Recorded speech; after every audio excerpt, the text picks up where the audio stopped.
There are seasons when heaven feels closed. Your prayers rise like smoke but return unanswered. The presence that once felt near now seems to vanish into a long and holy silence.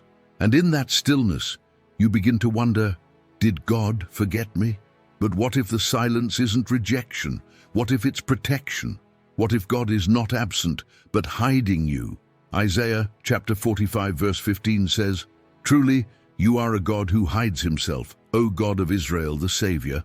And that verse has terrified and comforted the saints for centuries, because it means that sometimes the God who saves also conceals. He draws back the light, not to abandon, but to mature.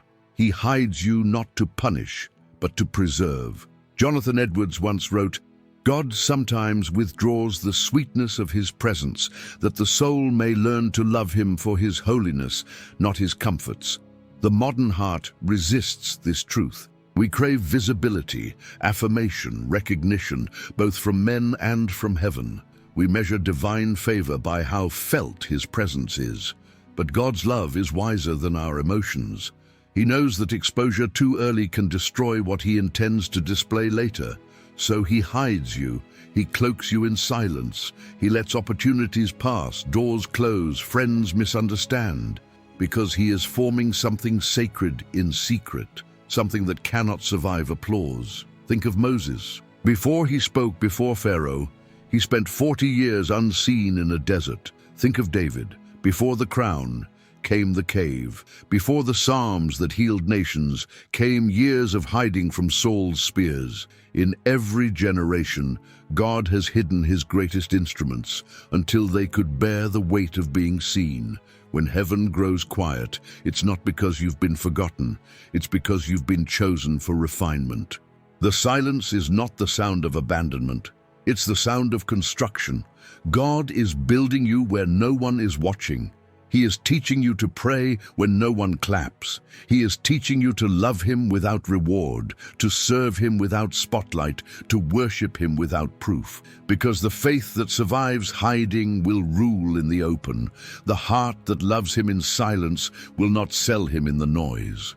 Psalm 27 verse 5 says, "In the day of trouble, he will conceal me in his shelter. In the secret place of his tent, he will hide me. He will lift me up on a rock." That's the paradox. God hides you to lift you. He conceals you to reveal his protection. The secret place is not a prison, it's a preparation room. And when the silence stretches longer than you expected, remember this: the same God who hides you is the one who will announce you, but not until your identity can survive the unveiling. So if you feel invisible, if the heavens have grown still, if the promises seem delayed, it might be mercy, not neglect. God hides those he intends to keep. He covers those he intends to crown. And though you may not see his hand, you are still inside it, because grace sometimes builds walls, not to keep you out, but to keep the world from touching what God is forming within. If you're in a hidden season, where everything feels silent but you know God is still near, comment below with your city and country, so we can see how many are learning to trust the mercy inside the mystery. God's silence is not random, it is structured mercy. He hides with intention, he withdraws visibility to purify vision, because the heart that cannot handle obscurity will be destroyed by exposure. The desert is not the absence of destiny, it is its womb. And every saint that God ever used had to first pass through the school of divine concealment. Jonathan Edwards described this holy process. When God hides the light, he is teaching the soul to see by faith. When he withdraws comfort, he is strengthening love. That's what happens when God hides you. He is not silencing your purpose, he is shaping your motives. You begin to discover what kind of servant you really are. Do you serve because you are seen or because you are known by him? Do you pray for answers or for intimacy? Do you want the spotlight or the secret place? When the applause fades and the doors close, God is not ignoring you. He is asking a question. Will you love me when no one else is watching? That is the test of hidden seasons, to remain faithful when fruit is invisible, to believe that obedience is success, even when no one celebrates it. Moses learned that lesson on the backside of the desert. He went from palace to pasture, from command to obscurity. But while Egypt forgot him, heaven remembered him. And when the time came, the same God who hid him in Midian revealed him before Pharaoh. When God hides you, He is not burying you. He is planting you. Seeds disappear before they sprout, and everything that grows in the kingdom must first be willing to go underground. John chapter 12, verse 24. Unless a grain of wheat falls into the earth and dies, it remains alone. But if it dies, it bears much fruit. That verse is not just about death, it's about hiddenness. The grain does its greatest work where no one can see it, in silence, in soil, in surrender. So if you feel buried, don't mistake it for being forgotten. The darkness is the disguise of divine development. God is forming roots where others only see dirt. And when the right season comes, what was unseen will emerge unstoppable. But the process hurts, because everything in us wants to be known, validated, affirmed. Our generation fears obscurity more than sin. We crave visibility more than virtue. We think that to be unseen is to be unimportant. Yet God says, I do my best work where no eye can boast. In hidden seasons, your prayer changes. It goes from, Lord, use me, to, Lord, purify me. From, show them, to, search me. And that is where holiness begins, in the holy obscurity that strips away performance. The hidden life is the holy life. It is not glamorous. It is not celebrated, but it is safe. Because in the secret place, the enemy cannot reach what he cannot see. Colossians chapter 3, verse 3. For you have died, and your life is hidden with Christ in God. That's your address. You live hidden, not forgotten, not invisible, but protected inside divine purpose. God hides his treasures, not his trash. And if you are hidden, it's because heaven considers you valuable enough to guard. So instead of asking God to make you seen, ask him to make you secure. Because when your identity is rooted in his silence, you won't need man's noise to prove your worth. The world calls it delay, heaven calls it design. And one day the same silence that humbled you will become the voice that sends you. If you've been in that hidden place, where God is quiet but your roots are growing, write in the comments, I'm learning to grow underground, because faith that blooms in secret always bears fruit in season. The silence of God is not the absence of his voice. It is the refinement of your hearing. When God stops speaking, it's not because he has nothing to say, but because he wants to teach you how to listen differently. Jonathan Edwards wrote, when God is silent, his very silence is speech. For the soul that listens long enough will find that stillness has its own syllables. That's the mystery of merciful silence. God heals us by withholding words. We live in a generation that equates noise with nearness. We think that a loud heaven is a loving one. But God is not always in the thunder. Sometimes he hides in the whisper, and sometimes he speaks through the ache of unanswered prayer. 1 Kings chapter 19, verse 12. And after the earthquake a fire, but the Lord was not in the fire. And after the fire, a still small voice. That whisper is not emptiness, it's intimacy. It's how heaven draws the restless heart into rest. Silence is God's way of healing your addiction to control. Because as long as you can hear every step he takes, you will try to walk ahead of him. So he stops explaining, not to confuse you, but to cure you.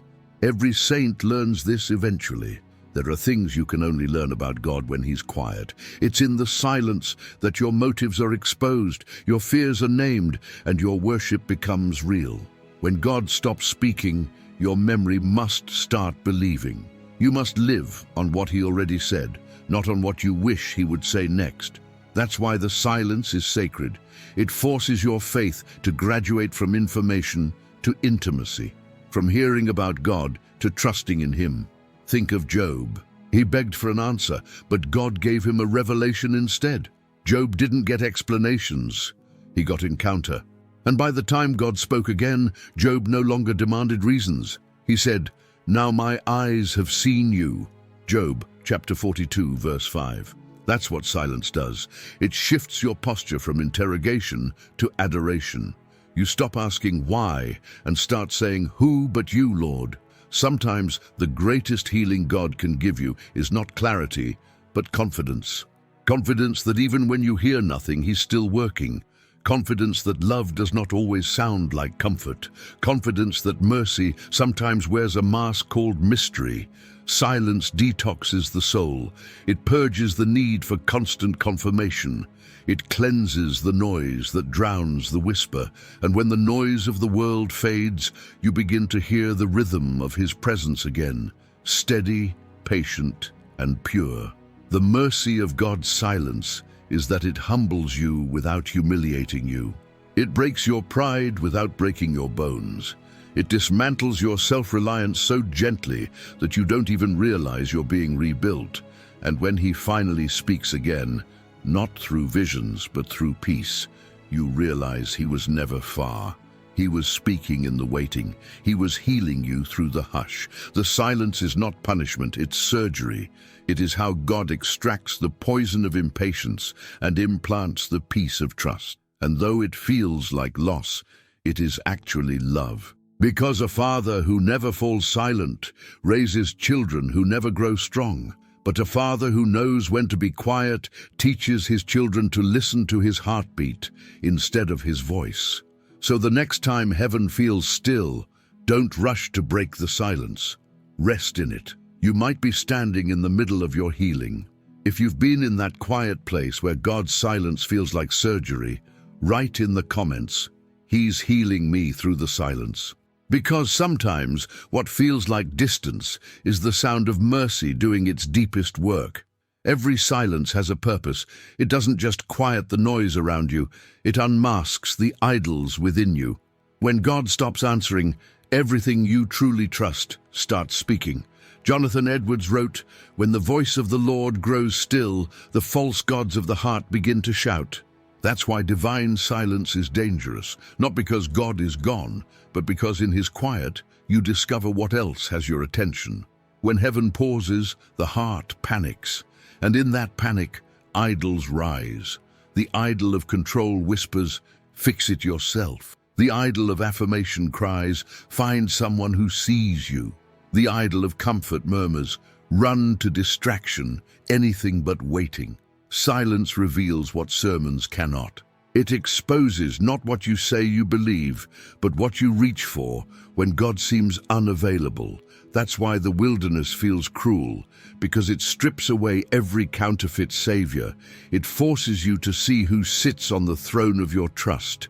When Israel walked through the desert, God didn't just test their obedience, He tested their appetite. Would they crave manna or Egypt? Would they trust the invisible provider or long for visible slavery? Every believer faces the same test. Will you cling to convenience or will you cling to Christ?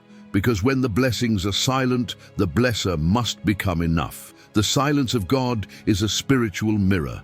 It shows you what kind of faith you actually have. Do you love His presence or His performance? Are you drawn to His character or just to His comfort? Deuteronomy chapter 8 verse 2, "The Lord your God led you these 40 years in the wilderness, to humble you and to test you, to know what was in your heart." Notice, He led them, but He also hid from them. He gave direction, but withheld explanation. Because humility cannot grow under constant applause. And when you realize that, you stop demanding answers and start desiring holiness. You stop chasing outcomes and start pursuing obedience. You stop treating silence as punishment and start receiving it as purification. That's the secret work of mercy. It doesn't just comfort you, it cleanses you. It doesn't only protect you from the world, it protects you from yourself. When God hides you, He is not punishing your past, He is protecting your future. He knows what praise can do to a heart not yet purified. He knows what recognition can do to a faith not yet rooted. So He silences everything that could destroy you before it can define you. That's mercy, severe but saving. Edwards called it the discipline of divine reserve. God conceals his smile so that man might cease depending on it. For when faith can stand in darkness, it is ready for light. That is what the silence trains in you. Faith that can walk when sight is gone, love that can stand when feelings fade, obedience that does not negotiate. So don't despise the quiet. If the heavens feel closed, it may be because God is closing every escape route back to Egypt. He is removing every counterfeit comfort that competes with his throne. And when you finally have nothing left but him, you will discover what every saint eventually learns, that Christ plus nothing is still everything. That's the purpose of merciful silence, to burn away every false refuge until the only thing left to hold is the hand that hides you. And when you get there, the silence will no longer feel like absence. It will feel like awe. If this silence has been showing you what you truly trust, write in the comments. He's purifying my heart through the quiet, because sometimes mercy sounds like nothing, and that's when it's working best. There comes a moment in every hidden season when something shifts. You stop begging for noise, you stop resenting the silence, you begin to feel something sacred inside it, a quiet that doesn't wound anymore, but worships. That's the turning point, when hiding stops feeling like punishment and starts feeling like presence. Because what if this silence isn't the absence of God, but the atmosphere of his nearness? Exodus chapter 33, verse 22. I will put you in a cleft of the rock and cover you with my hand until I have passed by. That's what the hidden life is. You're not lost. You're covered.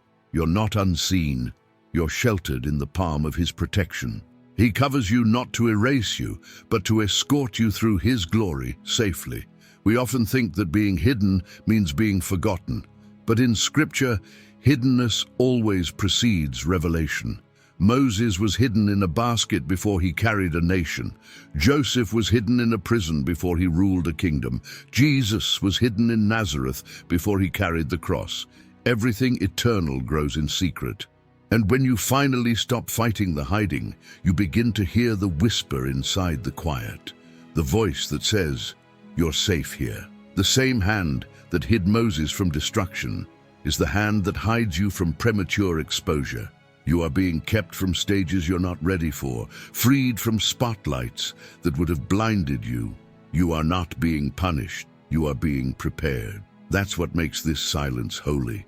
It's not empty, it's filled with divine purpose. It's the space where God teaches you to live from his approval, not for it. Jonathan Edwards once said, "Heaven hides from us that we may hunger for it rightly." That hunger, that ache inside the quiet, is the sound of holiness forming. It's your soul stretching toward eternity, because the heart that learns to love God in silence will not sell him for applause. There's a holiness that only grows in stillness. No lights, no recognition, just the slow sanctification of trust. The hidden life is heaven's workshop, where God crafts the kind of faith that does not need to be seen to be strong. And here is the mystery. The more he hides you, the more he reveals himself. The quieter it gets around you, the clearer he becomes within you. Psalm 63 verse 1. O God, you are my God. Earnestly I seek you. My soul thirsts for you. My flesh faints for you, as in a dry and weary land where there is no water. That's what happens when silence turns holy. Thirst becomes worship. The dryness becomes devotion. And what felt like distance becomes desire. You start to realize that this is not the silence of a God who's gone. It's the silence of a God who's guarding. He's guarding your heart, your future, your anointing. He's protecting you from visibility that could ruin virtue. So you rest differently. You no longer demand to be seen. You no longer chase to be used. You just breathe in the quiet, knowing that if God still has you hidden, it's because glory hasn't passed by yet. Because one day, the same hand that covered you will uncover you, not as you were, but as you were made to be. And the silence will end, not with noise, but with revelation. If you've started to feel peace inside what once felt like absence, comment below. His silence has become my shelter. Because holiness begins when hiding turns into worship. There is a moment in every silence when heaven begins to move again. Not loudly, not with trumpets or visions, but quietly, like the dawn that enters without knocking. You realize that God never stopped speaking. He simply changed his language from sound to sovereignty. The silence was never empty. It was filled with movement too sacred to see. Jonathan Edwards wrote, "Providence is the speech of God in slow motion. What he does in time is what he said in eternity."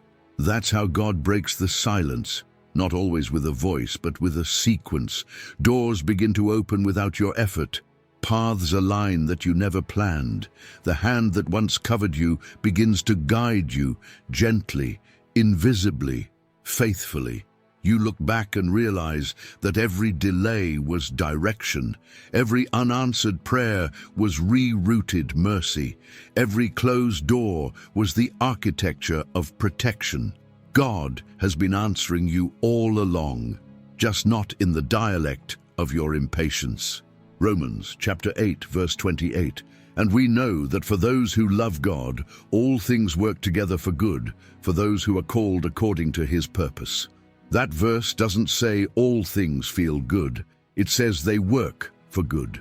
Even silence works. Even stillness serves, because nothing in the hands of God is wasted, not even waiting. Sometimes the first word God speaks after silence is movement, a sudden change of season, a shift in your heart, a divine coincidence that feels too precise to be chance. That's the whisper of providence. God answering with alignment instead of explanation. And when you see it, you realize something powerful, that silence was never abandonment. It was choreography. He was moving the unseen pieces of your life, arranging mercy behind curtains you didn't know existed. You were praying for clarity, and he was building character. You were asking for answers, and he was anchoring your soul. So when the silence starts to break, you don't rush out of hiding. You walk slowly, reverently, because you now understand that everything visible is born from the invisible. 2 Corinthians chapter 4, verse 18, "We look not to the things that are seen, but to the things that are unseen. For the things that are seen are transient, but the things that are unseen are eternal." In that moment, faith matures. You stop needing to hear in order to trust. You start recognizing the fingerprints of God in every detail, the timing of a conversation, the unexpected provision, the peace that doesn't make sense. The silence was never void. It was voice translated into motion. And once you've seen that, you can no longer doubt him the same way, because the same silence that once tested you now testifies for you. You can look at the waiting and say, he was speaking all along. Every unanswered prayer has a sequel. Every quiet night has a purpose. And when God finally lets the light in, you realize he wasn't late. He was exact. You begin to thank him for what he didn't say, for what he didn't give, for what he didn't allow. Because now you see his silence was mercy in disguise. Edwards called this the slow unveiling of divine affection. When God seems least active, he is most affectionate, for love that is eternal does not hurry. That's what's happening right now in your story. The silence is breaking, but not because God changed, because you did. Your eyes have learned to see what your ears could not hear, and in that awareness, you find yourself whispering not questions, but worship. You were there the whole time. If you've started to notice God moving in small, silent ways, doors aligning, hearts softening, peace returning, write in the comments, he's speaking through the stillness. Because sometimes the quietest answers are the loudest proofs of his love. Every divine silence has a day of unveiling, not the kind that comes with noise and applause, but the kind that comes with understanding. The quiet clarity that makes tears fall without warning. That's the moment when you finally see what heaven was doing while you were waiting. When you realize that the silence was not a pause in God's plan, but a preparation for it. Jonathan Edwards called it the mercy of delayed light. God's glory rises slowly as the dawn. He withholds brightness until the eye is ready to see it, and then suddenly you are. You begin to look back and notice the divine fingerprints. The things that made no sense at the time now reveal their design. The doors that closed protected you. The people who left refined you. The waiting that hurt prepared you. Every unanswered prayer starts to echo with meaning. You hear the faint whisper of Romans 8:28, not as theory but as testimony. Heaven never ignored you. It was orchestrating you. Psalm 37 verse 7, "Be still before the Lord and wait patiently for him. Fret not yourself over the one who prospers in his way." Now those words make sense, because while you were hidden, God was handling what you couldn't see. He was maturing you for a stage you didn't know existed. He was strengthening roots for storms you hadn't yet faced. And when he finally begins to uncover you, it's not to reward you. It's to reveal what he has been forming all along. When God reveals, it's never about visibility. It's about usefulness. He doesn't show you off. He sends you out. He doesn't glorify you. He glorifies himself through you. That's why the hidden life is sacred, because what's born in silence will speak with substance. And when your season of revelation comes, you won't need to explain it. The fruit will do that for you. Think of Joseph again. He spent years misunderstood, imprisoned, forgotten. But when God unveiled him, he could say to his brothers in Genesis chapter 50 verse 20, "You meant evil against me, but God meant it for good." That's the sentence every saint learns to say after the silence breaks. He meant it for good. It doesn't erase the pain, but it redeems it. It doesn't justify the suffering, but it sanctifies it. You realize that what felt like divine distance was divine design. That while you thought you were losing time, you were actually being built for eternity. And in that revelation, gratitude replaces bitterness. Worship replaces worry. Stillness becomes strength, because now you know every silence has an end, and every hiding has a purpose. The same God who covered you now commissions you, but he does it differently than before. You no longer need validation. You seek obedience. You no longer crave platforms. You crave purity. You no longer chase the noise. You cherish the whisper. That's the fruit of merciful silence. A faith that doesn't just survive pain, but interprets it. 2 Samuel chapter 22 verse 31. As for God, his way is perfect. The word of the Lord is tested. He is a shield to all those who take refuge in him. Every silence was a test. Every hidden place was a refuge disguised as rejection. And when the light finally falls on your life again, you realize that the God who hid you never left. He was building a testimony that only time could translate. The silence becomes sacred memory. You stop resenting it and start revering it. Because it was there, in the stillness, that your heart learned what words could never teach. That the love of God is louder than any answer. If you've started to see purpose in what once looked like delay, write in the comments, "He meant it for good." Because what you call silence, heaven calls strategy. When you come out of a season of divine silence, you don't emerge the same. Something in you has changed, quietly, permanently, irreversibly. Because silence doesn't just shape your situation, it sanctifies your soul. The one who has been hidden carries a different weight, not the heaviness of pride, but the gravity of grace. You've stopped performing for heaven's attention because you've lived long enough to know you already have it. Jonathan Edwards said, "The silence of God is the furnace of humility, the flame that burns away self until only grace remains." That's what the quiet seasons do. They kill the counterfeit self. They strip the layers you use to confuse with identity. The ambition that used to drive you softens. The insecurity that used to control you dissolves. The craving to be seen turns into the craving to be clean. You begin to realize that holiness is not how loud you can preach, but how low you can bow. Not how many answers you can give, but how surrendered your silence can become. Isaiah chapter 30, verse 15. In returning and rest you shall be saved. In quietness and in trust shall be your strength. That is the paradox of power. Your greatest strength will be found in stillness, because now you've learned that the most dangerous believer is the one who no longer fears obscurity. The devil can't tempt what he can't impress. He can't manipulate the one who no longer needs the spotlight. When you've tasted the peace of being unseen by men but known by God, you become unstoppable. That's why the enemy attacks contentment, because content hearts are immovable.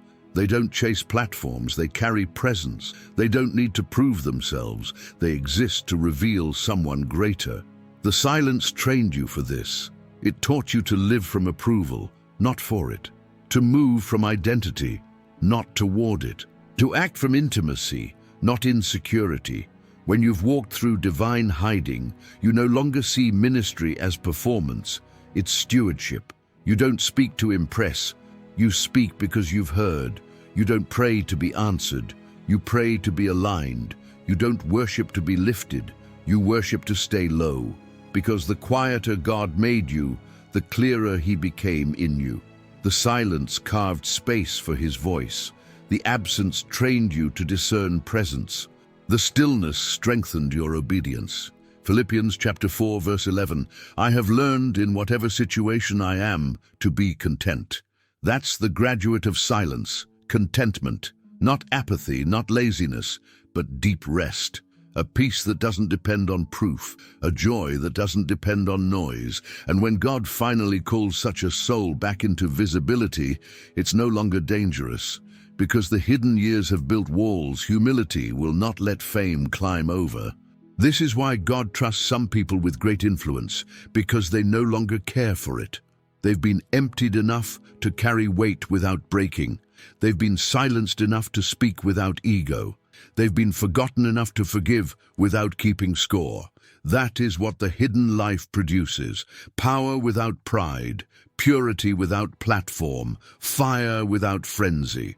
Jonathan Edwards once wrote to his congregation during a time of personal obscurity, I would rather be hidden in the hand of God than honored by the hand of men. For obscurity with Him is better than influence without Him. That's the freedom that follows divine silence. To no longer chase relevance but radiance. To no longer strive for applause but for alignment. To no longer fear being unseen but to fear being unholy. You've changed, and that change is the proof that silence was not wasted. The God who hid you has made you dangerous to darkness because you've learned to hear His whisper louder than the world's approval. If the silence has humbled you, if it's made you slower to speak, quicker to listen, and deeper in love, comment below, He's changing me in the quiet. Because holiness is what happens when hiddenness becomes your home. The silence was never the end of your story, it was the shaping of your sound. Because every silence God ordains eventually becomes a voice He uses. The same mouth that once cried, "Where are you, Lord?" will one day declare, "He was here all along." That's how heaven turns pain into proclamation. That's how God transforms hiding into heralding. Jonathan Edwards called it the holy echo. When God keeps a soul in quiet for long, He is forming in it a sound that will not fade. The still heart becomes the trumpet of His mercy. The longer you've been silent, the stronger your voice will be, because now your message won't come from opinion, it will come from encounter. You won't preach ideas, you'll preach scars that have been healed. You won't sing about theories, you'll sing about survival. That's what makes your testimony thunder. You've been through the silence, and you found God in it. Psalm 40, verses 1 through 3. I waited patiently for the Lord. He inclined to me and heard my cry. He drew me up from the pit of destruction, out of the miry bog, and set my feet upon a rock, making my steps secure. He put a new song in my mouth, a song of praise to our God. There it is, silence births songs. Waiting gives birth to witness. And what once felt like the end becomes the echo of redemption. You are not coming out of hiding empty-handed. You are carrying oil pressed in the quiet. You are carrying words that have been washed in waiting. You are carrying wisdom that cannot be learned in noise. When you speak now, hell listens differently. Because your words are not theory, they are testimony. You have authority, not because you shouted louder, but because you stayed when others ran. That is the voice God trusts, the voice that has been silenced by Him before it was released by Him. Because what He silences, He sanctifies. And what He sanctifies, He sends. Think of Elijah. He fled to the cave in despair, hiding from his own calling. But when God met him, He didn't speak in wind or fire. He spoke in a whisper. And from that whisper, Elijah emerged again. Not as a man running from fear, but as a prophet running with fire. That's what this silence has been doing to you. It's been hollowing out everything that could echo pride, so that when you finally speak, the only sound that remains is His. And when your hiddenness turns into voice, it won't be self-promotion, it will be revelation. People won't hear your name, they'll hear His nature.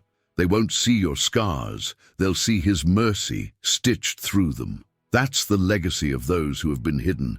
They become translators of God's tenderness. They speak for a generation that doesn't know how to wait. They remind the restless that silence is not God's rejection, it's His refinement. And in a world addicted to noise, your calm will preach louder than any sermon. Your patience will rebuke an anxious culture. Your stillness will become a prophecy that God is still in control, even when He seems quiet. That's the irony of divine hiding. He makes you invisible so that His glory can become visible through you. He takes your voice for a season so that when it returns, it carries heaven's tone. So when you finally speak again, don't rush, don't shout. Just whisper the truth that silence taught you. He was never gone. Because the world doesn't need louder voices, it needs purer ones. And purity is the sound of those who have survived the silence. If God has been turning your pain into purpose, if you feel your voice being reborn after a season of quiet, comment below, He's giving me a voice from the silence.